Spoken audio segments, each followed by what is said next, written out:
C'était la seule étude d'approbation, de toxicité, permettant d'affirmer que nous avons tout vérifié pour garantir la sécurité chez les humains. C'est irresponsable ce qu'on a fait. Si on veut développer une substance, on doit savoir ce qu'il y a dans la solution qu'on administre. À quelle vitesse la substance est absorbée, à quelle vitesse elle est diffusée. Ça n'intéressait personne. C'était tout à fait comme un vol à l'aveuglette. L'industrie pharmaceutique est, à mon avis, un rouage de cette machine très bien huilée qu'est la mafia des vaccins. Tous ceux qui investissent dans la vaccination espèrent de très gros profits.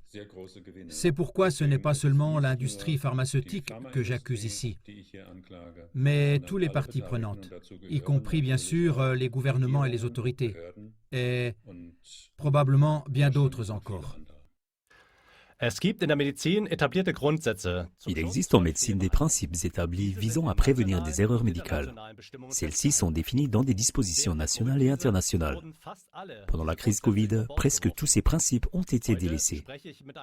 Aujourd'hui, je m'entretiens avec un toxicologue qui a occupé pendant 35 ans des postes de direction dans différentes entreprises pharmaceutiques telles que Hoffmann, La Roche et Pfizer. Il affirme avoir la preuve que BioNTech et Pfizer n'ont pas pu mettre le vaccin ARNM sur le marché que grâce à un lien mafieux avec les autorités sanitaires.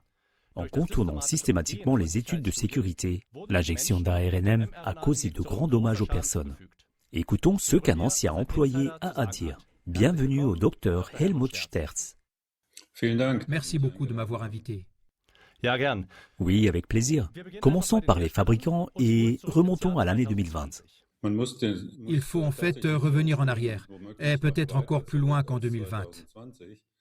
En effet, il a déjà été décidé au début des années 2000, du moins aux États-Unis, après les lettres et les attentats à l'anthrax, qu'en cas d'attaque biologique ou radiologique ou chimique, une loi serait mise en vigueur, selon laquelle certaines mesures seraient décidées.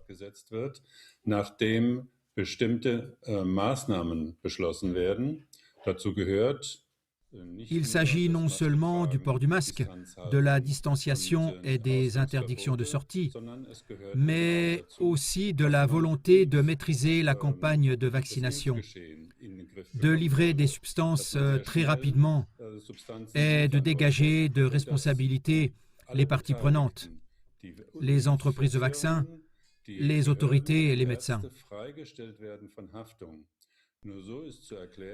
C'est la seule façon d'expliquer que M. Sahin, avec sa société de biotechnologie relativement petite, ait pu obtenir un résultat aussi rapidement, car il pouvait se permettre de ne pas effectuer les études de toxicité, c'est-à-dire les tests de sécurité sur l'animal, qui sont habituellement réalisés, comme cela est normalement exigé.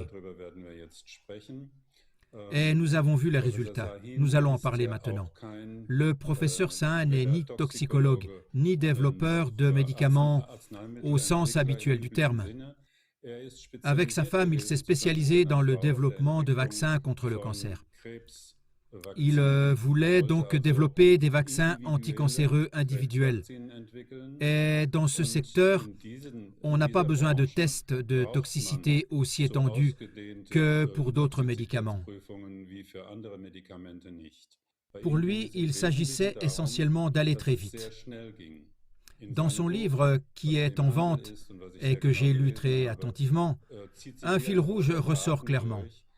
L'essentiel était la rapidité, car on voulait avoir mis ces substances sur le marché d'ici la fin de l'année. Et c'est ainsi qu'on peut expliquer comment on en est arrivé à développer à cette vitesse folle, en quelques mois, une substance complexe qui n'est certes pas aussi complexe que les molécules chimiques au sens habituel du terme. Mais cette technologie a justement permis d'avancer plus rapidement, tout en laissant de côté toutes les règles de sécurité. C'était une aberration. Vous avez dit qu'il avait par ailleurs développé des médicaments contre le cancer et qu'il y avait une différence avec le vaccin. Pouvez-vous réexpliquer cela? Oui, il était intéressé par le développement de thérapies individualisées contre le cancer. Mais il n'a jamais mis de produit sur le marché, tout comme beaucoup d'autres de ses collègues qui ont également fait de la recherche dans le domaine des vaccins contre le cancer pendant 20 ans. Aucun de ces produits n'a été mis sur le marché avant 2020. Ces substances ont pratiquement toutes été abandonnées, soit parce qu'elles n'étaient pas efficaces, soit parce qu'elles étaient toxiques. Cela signifie donc que l'expérience antérieure était négative à cet égard. Et dans les fichiers du RKI, on peut aussi lire qu'il s'agissait de mettre très rapidement plusieurs médicaments sur le marché et que les données pertinentes ne seraient toutefois collectées qu'après le post-marketing. C'est-à-dire qu'on était conscient à ce moment-là qu'on allait se lancer dans une expérimentation de grande envergure sur les humains. Et c'est interdit par le Code de Nuremberg. Des tests ont donc déjà été effectués, mais vous écrivez qu'on a l'impression que le fabricant a fait les tests les plus simples et les moins risqués pour obtenir rapidement l'autorisation d'utiliser cette mine d'or comme vous l'avez appelée. Vous êtes toxicologue et spécialiste en la matière. Pouvez-vous nous donner quelques exemples? Oui. Pour avoir une étude de façade, on a simplement réalisé une évaluation de toxicité générale abrégée chez les rats sur 2 semaines. La toxicité générale vise à identifier les organes cibles dits spécifiques. Les animaux sont donc traités avec la substance et après un certain temps, ils sont tués. Ensuite, tous les organes sont examinés en histologie. On prend les analyses sanguines et tout ce qui s'y rapporte. Cette évaluation de toxicité générale, comme je l'ai dit, a été effectuée sur des rats. Le rat n'est pas une espèce animale particulièrement adaptée à ce type de substance. C'est pourquoi je reproche aussi à ces développeurs de ne pas avoir fait une réflexion approfondie avant de commencer le développement. En effet, on avait déjà eu de l'expérience avec les coronavirus.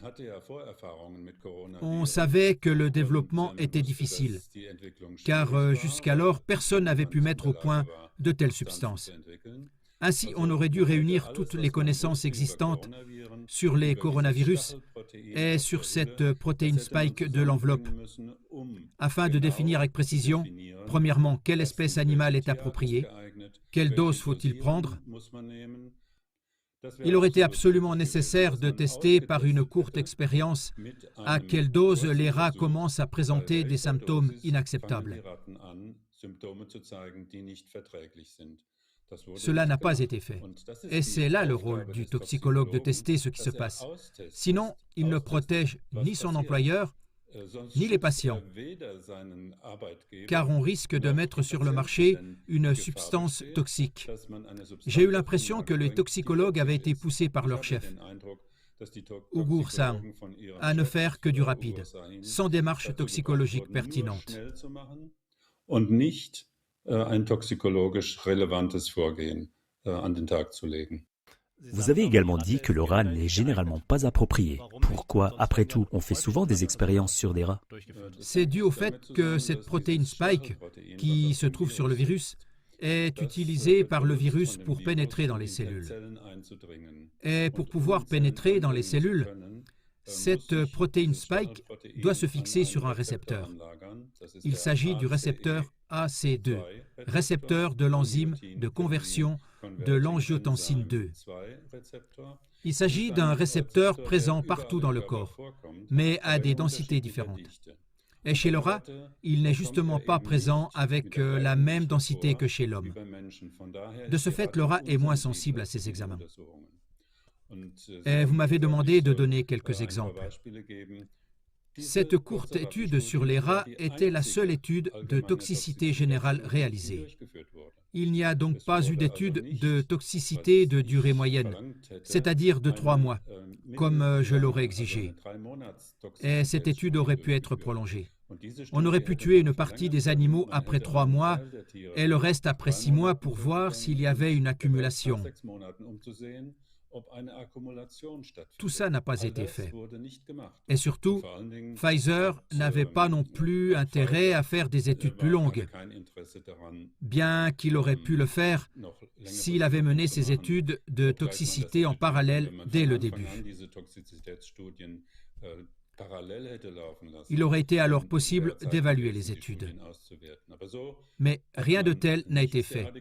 Et surtout, on n'a pas inclus une deuxième espèce animale appropriée. On en est resté au rat. C'était la seule étude d'approbation, de toxicité, permettant d'affirmer que nous avons tout vérifié pour garantir la sécurité chez les humains. Et c'est une exagération absolument démesurée. Dans votre livre, vous parlez aussi des autorités de surveillance.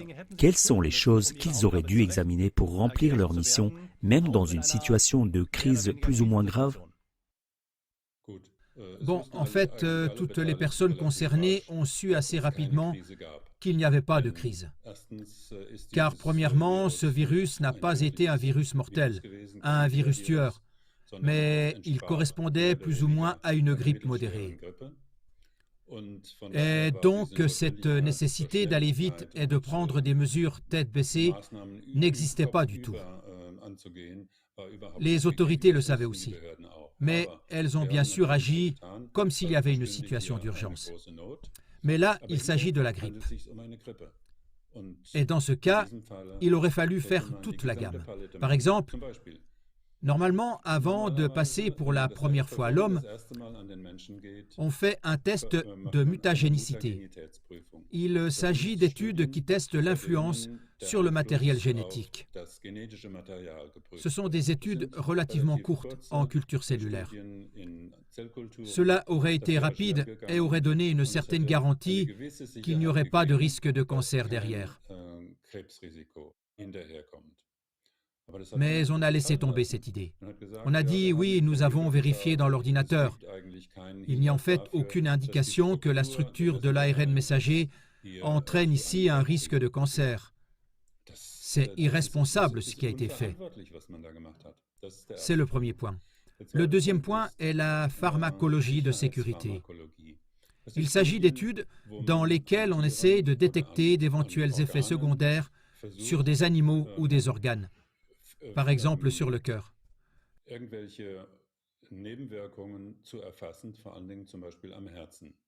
Les grands organes, le système nerveux central, le cœur, le foie, les poumons, les reins, sont testés avec des tests pharmacologiques spécifiques et avec des doses un peu plus élevées, pas comme en pharmacologie. On s'oriente plutôt vers la toxicologie sans pour autant perturber les tissus. Mais on veut voir s'il y a un dysfonctionnement. Avec un tel examen du cœur, on aurait détecté ce qu'on a ensuite douloureusement découvert chez les humains, à savoir cette myocardite. Et donc on a dit qu'on n'avait pas besoin de ça, pharmacologie de sécurité. Si on veut développer une substance, il faut savoir ce qu'il y a dans la solution qu'on administre. On n'a pas fait de pharmacocinétique. Ce sont des études dans lesquelles on examine à quelle vitesse la substance est absorbée, à quelle vitesse elle est métabolisée, à quelle vitesse elle est diffusée et à quelle vitesse elle est éliminée. On ne l'a pas fait, cela n'intéressait pas. C'était comme un vol à l'aveuglette. Il y a encore beaucoup d'autres études, comme nous l'avons dit. Aucune étude de toxicité générale n'a été réalisée sur un deuxième animal de laboratoire. Les études de toxicologie de la reproduction, ce sont des études où on étudie la fertilité, où on étudie la gestation, pour voir s'il y a des malformations ou des avortements. Et si les descendants sont en bonne santé et se développent normalement. C'est ce qui a été fait sur le rat, encore une fois. Ce n'est pas l'espèce animale la plus appropriée. Mais normalement, les autorités exigent que ce soit également fait sur une deuxième espèce animale. Cela n'a pas été fait. Donc partout, c'était pire qu'un gruyère. En fait, il n'y avait partout que des trous où on n'avait pas de réponse. L'enregistrement insuffisant des effets secondaires semble en effet avoir été systématique. Je connais moi-même des cas où des amis à moi ont vraiment été chassés de l'hôpital lorsqu'ils ont dit qu'il s'agissait peut-être d'un effet secondaire du vaccin. Quelqu'un qui fait une crise cardiaque à 40 ans, c'est inhabituel jusqu'à présent. Donc, premièrement, on a fait la sourde oreille aux avertissements des experts. Ils ont été présentés comme des charlatans, des complotistes et des idiots. Ils ont subi une pression énorme. Ils ont perdu leur poste, n'ont plus été invités à des interviews télévisées et ont ainsi été ruinés. Selon le principe « punir une personne et en éduquer 100 ». Et ces lanceurs d'alerte, ils ont bien sûr fini par arrêter, ou plutôt, ils ont écrit des livres. Mais personne n'a écouté. Et quand les premiers effets secondaires sont apparus, et ils sont arrivés très vite en 2021, ils sont arrivés si vite que les autorités chargées de l'enregistrement, c'est-à-dire l'Institut Paul Ehrlich, n'ont pas réussi à suivre le rythme des enregistrements. Et ces données ne sont toujours pas accessibles. Mais je sais que d'autres autorités d'enregistrement, par exemple aux États-Unis ou en France, effectuaient des mises à jour mensuelles. Et on voyait très bien comment les effets secondaires augmentaient comme un tsunami. Et pourtant, on a dit, oui, nous avons maintenant vacciné tant de millions de personnes. Et c'est statistiquement tout à fait dans la norme. C'est un non-sens absolu. Le nombre d'effets secondaires par rapport aux vaccins précédents qui ont crevé le plafond comme une fusée. Des milliers d'effets secondaires d'un certain type ont soudain été recensés, alors qu'auparavant, on en comptait peut-être 50 ou 100 pour les vaccins, contre la grippe ou l'influenza ou quelque chose comme ça. Ça aurait dû ouvrir les yeux même à un aveugle, mais il ne s'est rien passé, rien. Et pourtant, de nombreux développeurs sont maintenant en train de convertir toutes sortes de vaccins à cette technologie mode RNA. Comment expliquez-vous ça? C'est une question d'argent. Cette technologie permet d'obtenir des résultats très rapidement. Et surtout, il semblerait, je viens de l'entendre, qu'on ne veuille pas non plus faire de tests de sécurité sur ces nouvelles substances, compte tenu de nombreux résultats positifs. Après tout, ça a remarquablement bien fonctionné.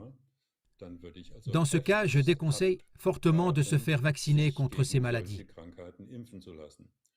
Et vous avez raison.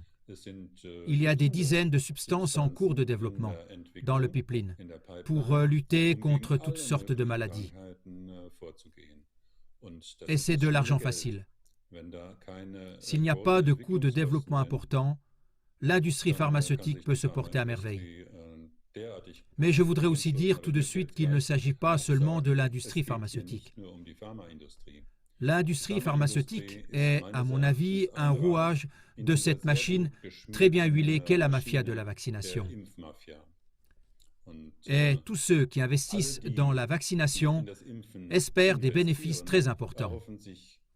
Et c'est d'ailleurs ce qui se passe régulièrement. Dans les années 70-80, ça a vraiment pris de l'ampleur, surtout aux États-Unis, où les enfants étaient maltraités avec des vaccins toutes les quelques semaines ou tous les quelques mois, jusqu'à ce que les parents se défendent. Et c'est là que l'industrie pharmaceutique a reçu l'absolution. Ça signifie que le président a dit que vous n'encouriez plus aucun risque lié à la loi sur la responsabilité civile. Et c'est ainsi que ça se passe maintenant. On veut aussi vacciner toute la population adulte de la planète contre tout ce qui est possible. Mon livre s'appelle « Vaccin, la mafia ». Et la mafia des vaccins, on croit souvent qu'elle désigne les entreprises pharmaceutiques qui appellent à la vaccination. Mais pour moi, la mafia des vaccins est une structure plus vaste. Et à ce sujet, je voudrais ajouter brièvement quelque chose. Ein sehr viel größeres Gebilde. Und dazu möchte ich kurz etwas einfügen. Vous voyez cette pyramide sur le billet d'1 $? Pour moi, cette pyramide représente la mafia des vaccins. Elle est excellente à la base, sur le plan financier et en termes de pouvoir. Et à sa tête se trouvent justement des personnes qui propagent une idéologie très forte. Ils souhaiteraient idéalement améliorer l'humanité, entre guillemets, à tel point qu'il faut craindre que ça ne fasse qu'empirer les choses. Ça me paraît parfaitement clair. On ne peut en fait que créer des problèmes avec les vaccins, surtout si on veut les utiliser contre toutes sortes de maladies. Einsetzen möchte, kann man eigentlich nur Probleme schaffen. Et la mafia des vaccins est une énorme machinerie. En tête de liste se trouve, à mon avis, M. Gates et également le World Economic Forum avec M. Schwab. Ce sont des idéologues qui sont aussi des oligarques, qui ont beaucoup d'argent et d'influence. M. Schwab et M. Gates financent l'OMS et l'ONU, qui ont de grands programmes de vaccination, et d'autres organisations comme la Gavi, l'Alliance mondiale pour la vaccination. Ces organisations veillent à ce que les vaccinations soient effectuées dans le monde entier. Et en dessous, il y a le niveau des bailleurs de fonds et de ceux qui veulent voir de l'argent. Parce que de l'argent est donné par les grandes banques, par BlackRock, par la Banque mondiale, par la Fondation Rockefeller et toutes ces organisations. Et bien sûr, ils veulent aussi voir beaucoup d'argent, ce qui doit en résulter. Pour moi, c'est la mafia des vaccins. Et c'est pourquoi ce n'est pas seulement l'industrie pharmaceutique que j'accuse ici, mais toutes les personnes impliquées. Et ça inclut bien sûr les gouvernements et les autorités, et probablement bien d'autres encore. Wahrscheinlich noch viele andere. Ja, danke für diese Einschätzung. Oui, merci pour cette évaluation. J'ai une autre question sur ces études de fertilité. Récemment, l'épidémiologiste américain Nicolas Helcher a écrit sur X. Plusieurs ensembles de données gouvernementales indépendantes confirment les dommages intergénérationnels catastrophiques causés par les vaccins ARNM de masse. Des années après la vaccination massive des femmes en âge de procréer, plus de 50% des bébés qui naissent aujourd'hui meurent. Le fabricant avait-il des informations à ce sujet ? J'ai lu cela aussi. Je ne sais pas si ces 50% sont vraiment la vérité. Mais j'ai vu des statistiques et des courbes qui montrent clairement que depuis la vaccination, depuis ces campagnes massives de vaccination, la mortalité des enfants de moins de 4 ans augmente énormément. Comme je l'ai dit, je ne sais pas si c'est 50%, mais c'est certainement un pourcentage important et c'est différent de ce qui se passait avant. Von daher, es ist eine Katastrophe, wenn man sich überlegen muss. C'est donc une catastrophe de penser que la vaccination peut encore causer des dommages dans plusieurs années, car cette dangereuse protéine spike survit très longtemps dans le corps, même chez les femmes enceintes, et peut s'accumuler dans les ovaires ou dans les centres hormonaux supérieurs, de sorte qu'il est concevable qu'on puisse encore subir ce genre d'effets secondaires pendant de nombreuses années. Et si cette protéine spike passe dans les ovaires ou éventuellement l'ARN messager, elle peut être transmise aux enfants. Et ce serait bien sûr une catastrophe particulière si ça continue ainsi de manière épigénétique. Les fabricants ont catégoriquement refusé de dire qu'il s'agissait d'un médicament de thérapie génique. Vous voyez donc les choses différemment. Oui, pour moi, c'est une fausse querelle. La définition de la thérapie génique est d'introduire du matériel génétique dans des cellules humaines en retirant ou en ajoutant des gènes. Dans le cas de cette vaccination, du matériel génétique, à savoir de l'ARN messager, est introduit dans les cellules. Et c'est là que les cellules humaines sont forcées de produire cette protéine spike au niveau des ribosomes.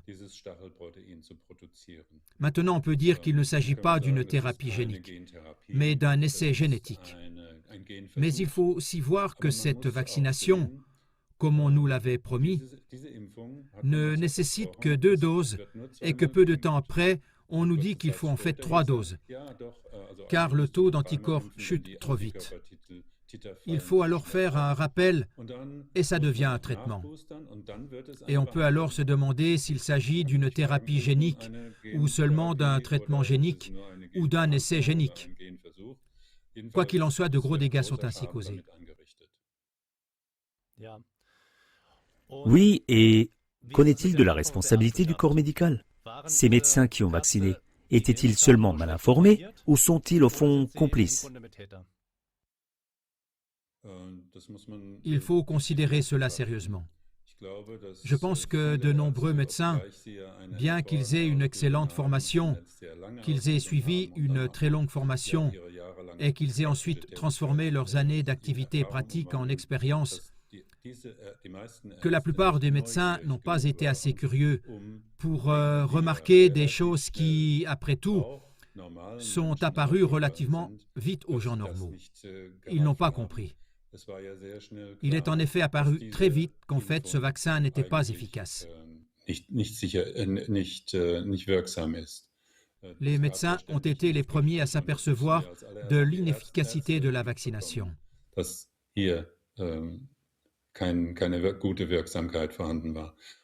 Et le fait que les effets secondaires aient augmenté très rapidement en 2021, ça n'a pas dû leur échapper non plus.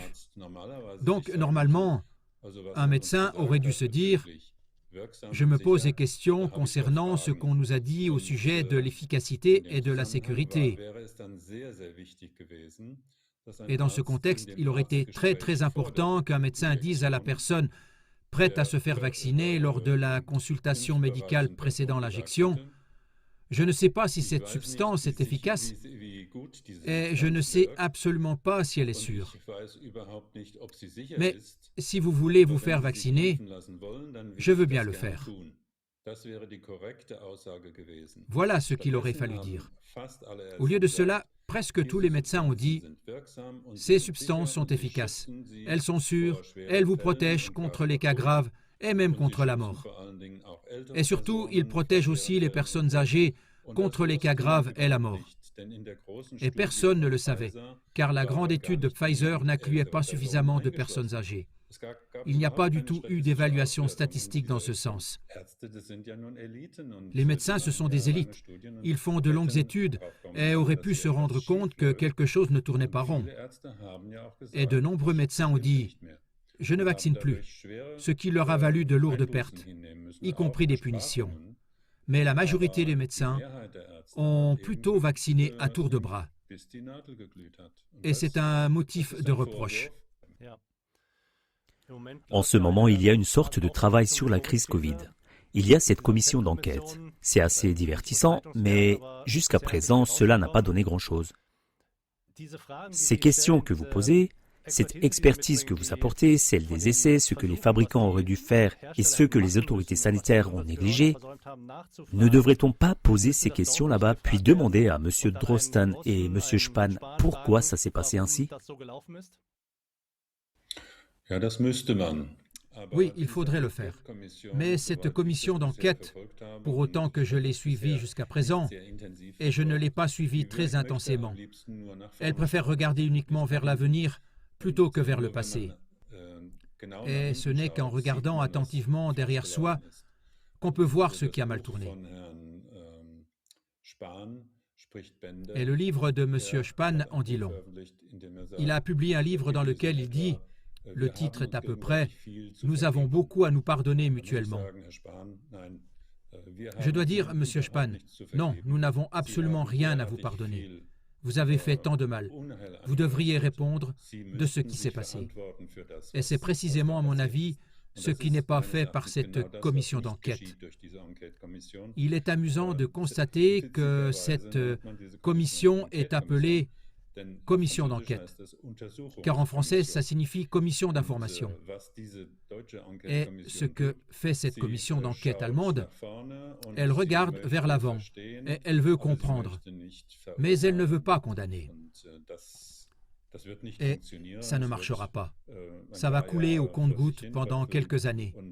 Et quand tout le monde en aura marre, il n'y aura aucune responsabilité à assumer.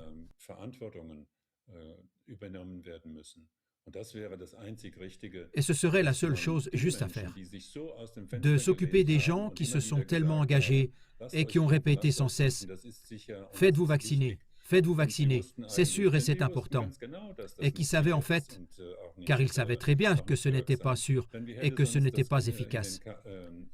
Car sinon, comment cela aurait-il pu figurer dans les documents du RKI? Nous ne collecterons pas d'autres données de sécurité, mais nous irons vers les personnes et nous collecterons ces données. C'est quand même... ces gens, même ceux qui n'ont pas dénoncé les faits à l'époque, ils ont quand même une dette. Aucun lanceur d'alerte n'a dit « Nous devons révéler ce qui se passe ici ». Non, ça a simplement été consigné dans le procès-verbal. Et il était en fait prévu que ce ne soit pas du tout publié. Et aussi les gens de l'Institut Paul-Ehrlich qui ont enregistré des effets secondaires en masse. Ils auraient dû crier « Il y a quelque chose qui ne va pas du tout. Nous voyons des quantités d'effets secondaires auxquels nous ne nous attendions pas. » Donc la commission d'enquête, telle qu'elle se déroule actuellement, n'a pas de réelle valeur à mes yeux. Et avez-vous un point de vue sur ce qu'on peut faire pour qu'il y ait quand même un traitement équitable? Oui, il doit y avoir des gens qui s'y intéressent. Si la population ne s'intéresse pas à ce qu'on fasse vraiment le point et à ce qu'on prenne ses responsabilités, rien ne se passera.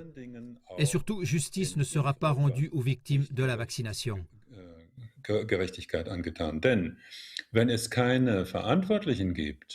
Car s'il n'y a pas de responsable, si M. Lauterbach, M. Spahn, Mme Merkel et Willer et tous leurs noms, s'ils ne sont pas responsables, alors aucun tribunal ne délivrera aux victimes de la vaccination un certificat attestant qu'elles ont subi un préjudice dû à la vaccination. Et personne ne leur versera des indemnités adaptées en conséquence. Ça n'arrivera pas. On laissera ces gens le bec dans l'eau. Et ce sont souvent de très jeunes gens qui sont marqués à vie, qui sont devenus infirmes. C'est une honte qui se passe ici. Et dans ce contexte, je dois dire que la commission d'enquête est vraiment... Il faut que les choses changent. Une véritable commission d'enquête doit voir le jour.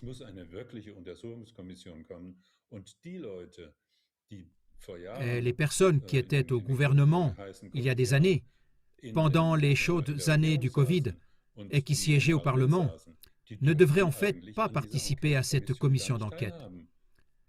Parce qu'ils se sont rendus coupables d'une grande faute.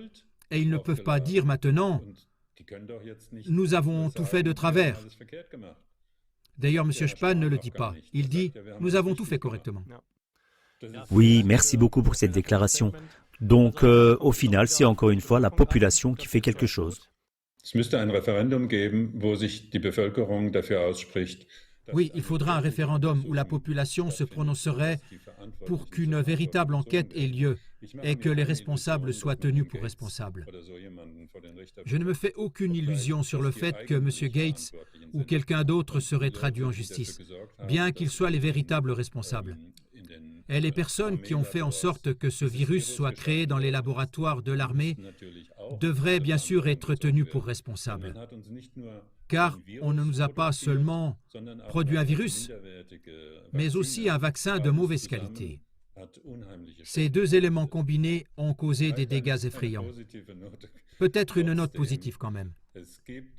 Il existe désormais des moyens de faire déterminer aux victimes de la vaccination si elles ont subi un préjudice du fait de la vaccination ou si cela vient du virus Covid long. Et il existe des possibilités de traitement, même si les possibilités de traitement n'aident pas immédiatement. Mais à long terme, ils peuvent faire en sorte que cette sinistre protéine spike toxique soit évacuée du corps. Donc, il y a des recherches en cours et il y aura certainement des progrès. Il ne faut pas désespérer. Mais je peux comprendre que ces victimes soient désespérées parce qu'elles sont laissées à elles-mêmes. Oui, Dr Sterz, merci beaucoup pour cette analyse. J'espère que cette interview sera largement diffusée, que ces questions seront clarifiées et qu'il en résultera une volonté de vraiment travailler les choses de manière fondamentale et approfondie. Merci beaucoup pour cette interview. Oui, ça me ferait aussi très plaisir. Parce que seulement vendre le livre, ça ne va pas diffuser suffisamment ces informations que je donne. C'est pourquoi je vous suis très reconnaissant de m'avoir donné l'occasion d'en parler ici avec vous, de vous donner mon opinion. En effet, seule une diffusion de l'information par des canaux comme le vôtre permet au grand public d'obtenir des informations. Ganz genau. Vielen Dank. Tout à fait. Merci beaucoup. Je vous remercie. Bonne soirée. CLA TV fonctionne par principe de manière gratuite et bénévole. La diffusion de nos émissions est notre seule récompense. Merci beaucoup.